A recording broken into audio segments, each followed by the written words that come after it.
बिस्मिल्लाहिर्रहमानिर्रहीम। अस्सलाम वालेकुम। आप देख रहे हैं DNN न्यूज और मैं हूं गुलाम ज़हरा। अब रुख करते हैं खबरनामे की तरफ। MS डॉक्टर इकबाल राजपूत की मकामी प्रेस क्लब मरकजी प्रेस क्लब नारवाल के उहदेदारान से मुलाकात। कहा, रमजान मुबारक रहमतों बरकतों का महीना है। इस मुकद्दस महीने में अपने इर्द गिर्द मौजूद गरीब, मस्कीन और मुस्तकीन का ख्याल रखना चाहिए। इकबाल मेडिकल कॉम्प्लेक्स के CCO डॉक्टर चौधरी अफजार राजपूत।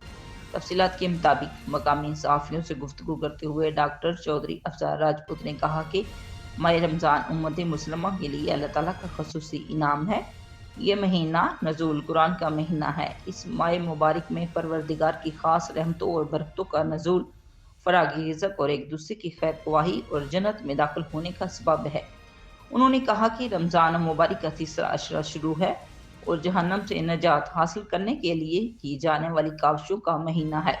उन्होंने मजीद कहा कि रोज़े से इंसान में सब्र यानी कि ज़ब्त नफ्स और अपनी ख्वाहिशात पर काबू पाने की सलाहियत पैदा हो जाती है। माह रमज़ान में राह खुदा में माल खर्च करना, गरीबों, यतीमों, लाचारों और बीमारों पर खर्च करना बहुत बड़ा अजर सवाब का काम है। अपनी हैसियत के मुताबिक मखलूक खुदा की खिदमत करें। इनका मजीद कहना था कि ये वो महीना है जिसमें ईमान वालों की रिज़्क़ में इजाफा हो जाता है। जिसने किसी रोज़ेदार को अफ्तारी कराई, इसके लिए गुनाहों की मग़फ़िरत और जहन्नम की आग से आज़ादी का ज़रिया होगा। Report Maqsoodul Hasan, DNN news Narowal. अब तक के लिए इतना ही। मज़ीद खबरों के लिए हमारे साथ रहिए।